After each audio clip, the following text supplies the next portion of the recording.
Mara Conti learned to disappear the way most people learn to drive, slowly at first, then all at once, until it felt like something she had always known how to do. She left on a Tuesday, 3 in the morning. The hospital corridor was empty, except for a nurse at the far end, who was looking at her phone, and not at the woman pulling a thin coat over a hospital gown and walking, not running, never running, toward the exit. Mara had the prepaid card in her left sock. She had the name of a town 300 miles away, written on the inside of her wrist in pen, already fading. She had 6 months of a pregnancy she had told no one about except her own reflection. She did not take her phone. She did not leave a note. She stepped outside into the cold and kept walking until the hospital disappeared behind her, and then she kept walking some more. 8 months before that night, she had been standing at an art auction in a black dress that cost more than her first month's rent, holding a glass of wine she wasn't drinking, when a man beside her said, "That painting is ugly, and everyone in this room knows it, and no one will say so." She had looked at the painting. She had looked at him.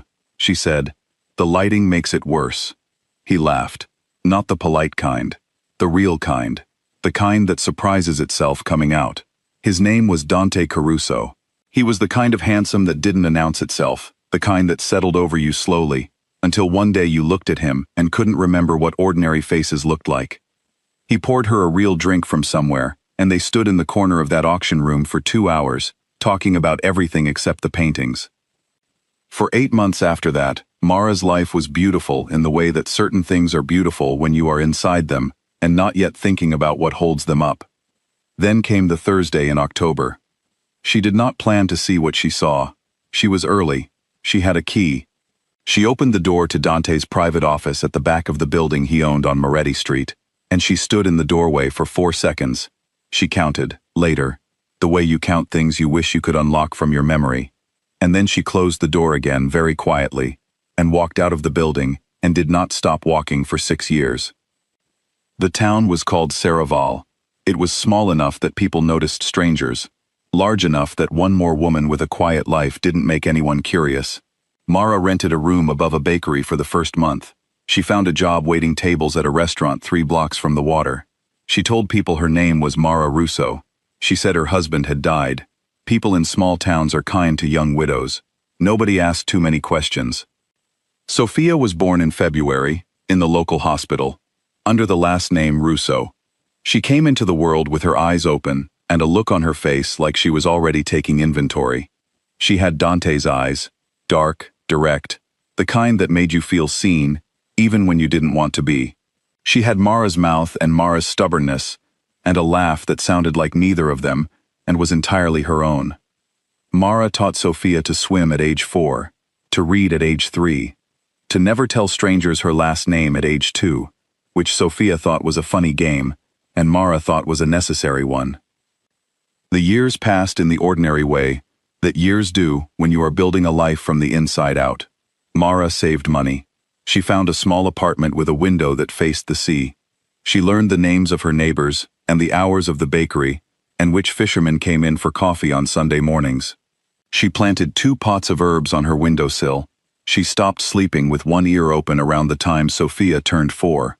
By the time Sofia was 5, Mara had begun, carefully, quietly, the way you test ice before putting your full weight on it, to mistake the absence of disaster for safety. She would not make that mistake for much longer. It was a Tuesday again. The world seemed to like Tuesdays for rearranging her life. Sofia was at school. Mara was in the kitchen making coffee, still in yesterday's shirt, and the morning was perfectly ordinary in every way. Birds outside, light coming in sideways through the window, the sound of someone's boat engine starting up near the dock, when the knock came. Not loud, not urgent. 3 knocks, evenly spaced. The kind of knock that belongs to someone who has all the time in the world, because they already know you are going to answer. She knew before she opened the door. Something in her body knew the way bodies know things they have spent years trying to forget. She stood in her kitchen for a full breath. Then she walked to the door and opened it. 6 years had not softened him. If anything, time had done the opposite, had stripped away whatever was decorative about him, and left only the essential thing, which was this quality of stillness, This sense of a man who had long since stopped needing the world to move faster than he wanted it to. He was wearing a dark coat. He looked like he had slept. He looked, infuriatingly, exactly like himself. He did not push his way in. He stood in her doorframe with his hands in his pockets, and he looked at her for a moment, the way you look at something you spent a long time searching for, and then he said, very quietly, "I would like to meet my daughter." 5 words, no threat behind them, no anger that she could find, just the words, plain and steady, dropped into the morning like a stone into still water. Mara said nothing. She stepped back from the door. He took that as the invitation it was, and came inside. She made him coffee, because she didn't know what else to do with her hands. He sat at her kitchen table, and looked around the apartment with the careful attention of someone reading a long letter, taking in the herbs on the windowsill, the child's drawings held to the refrigerator with small magnets, the shelf of books near the window, with one small shoe sitting on the bottom shelf for no apparent reason. He did not say anything for a while. Then he said, "You did a good job, with this." Mara set the coffee in front of him. She sat down across the table. She said, "How did you find me?" "A year ago," he said. "It took 5 years before that to find anything worth following." A year, he had known for a year, and had not come. She sat with that. "Why now?" she asked. He wrapped both hands around the coffee cup. He looked at it rather than at her. "Because I spent a year trying to decide if coming here was something I had the right to do." He looked up then. "I decided I did. Not for me. For her." This was not what she had expected. She had prepared, in some locked-away part of herself, for the other version of this conversation, the version with pressure behind it, with weight and consequence. She had not prepared for this, for a man who had spent a year asking himself whether he had the right. It was harder, somehow, than the version she had prepared for. She did not let him meet Sophia that first day. He did not push. He came back the next afternoon, and the one after that, and they sat at her kitchen table and talked in a way they had never quite managed to talk when they were together, carefully, honestly, without the performance that their old life had required. On the 3rd day he said, "Was it only what you saw, or was it me?" She took a long time with that question. She gave it the time it deserved. "Both," she said. "It was both." He nodded. He did not defend himself. He said, "I know," and something about those 2 words, the way they landed with no excuses attached to them, rearranged something in her chest that she had not known was still waiting to be rearranged. This was not forgiveness. She was clear about that. It was something quieter. It was 2 people finally saying the real thing out loud, after a very long time of saying everything else. The trouble arrived on a Thursday, which meant the world had expanded its schedule for disrupting her life. She noticed the car first, a dark blue car parked on her street that she had not seen before, and then saw again 2 days later. She noticed the way it faced her building. She noticed that it was never there in the mornings, only in the afternoons, only when Dante's car was also parked on the street. She told him. She expected him to reassure her. He didn't. He looked at her with an expression that told her exactly what she needed to know about how seriously she should take what she had noticed. "The Bellini family," he said quietly. "They've been following my movements.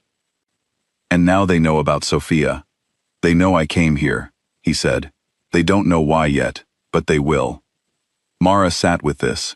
Then she said, in a voice that surprised her with its evenness, "Then we need to move her." He looked at her. She looked back.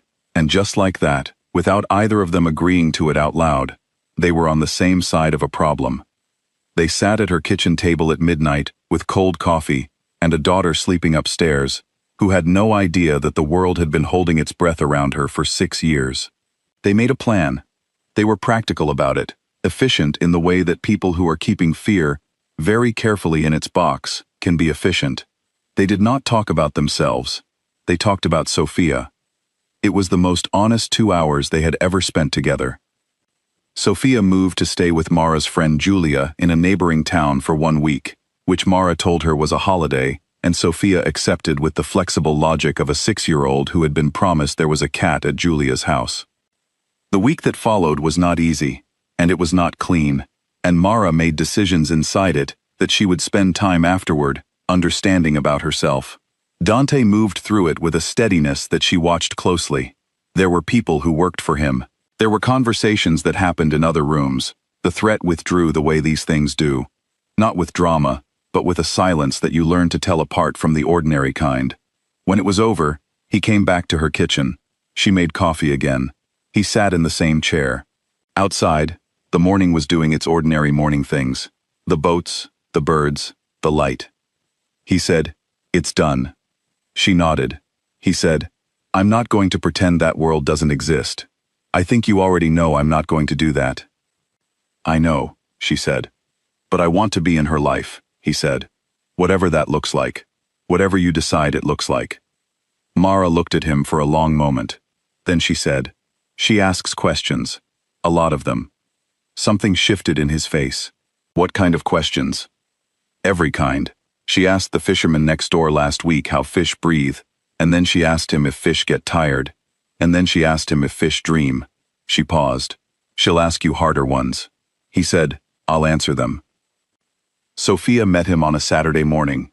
Mara stood in the kitchen doorway and watched it happen. Sophia walked into the living room in her socks, saw the man sitting on the couch, and stopped. She looked at him with those dark, direct eyes. He looked back at her. Neither of them spoke for a moment. Then Sophia said, "Are you the man my mom made coffee for 3 days in a row?" He said, "Yes." Sophia considered this. Then she said, "She only does that for people she likes." Something in his face went very still and very open at the same time. He said, "That's good to know." Sophia sat on the other end of the couch. She asked him 14 questions in the next 40 minutes. What was his job? Did he like the sea? Had he ever seen a whale? What was the biggest city he had ever been to? Did he think fish dream? Whether he thought it was possible to be two different things at the same time? On the 12th question, the whale one, she made him laugh. The real kind. The same kind he had laughed the night they met at the auction. The kind that surprised itself coming out. Mara, standing in the kitchen, heard it and closed her eyes for a moment. He left in the afternoon. Sophia walked with him to the door and then went upstairs to her room, already on to the next thing, the way children move through the world, completely present, and then completely elsewhere. Mara stood at her front door. He stopped on the path outside and turned back. "Next weekend," he said, "I'd like to take her to see the coast, if you say yes." Mara looked at him standing in her ordinary street, in the ordinary afternoon light. She thought about the hospital corridor. She thought about the prepaid card in her sock, and the name fading on her wrist. She thought about 6 years of silence that had kept her daughter safe, and also kept something from her that she had a right to. She said, "I'll think about it." He nodded. He turned and walked to his car. And then Sophia appeared at the upstairs window. Mara didn't know what had brought her there, some child's instinct, and she raised her small hand and waved. He stopped walking. He stood very still on the path outside Mara's home, and he looked up at the window, and he saw his daughter waving at him. He raised his hand and waved back. Mara stood in her doorway and watched it, and felt something she did not have a word for yet. Not forgiveness, not love, or not only that. Something more like the feeling of a window being opened in a room that has been closed for a very long time. She went back inside. She stood in her kitchen. Sophia's cereal bowl was still in the sink from this morning. The herbs on the windowsill needed water. Outside, the familiar sounds of the street went on as they always did. She picked up her coffee from the counter. It was still warm. She drank it.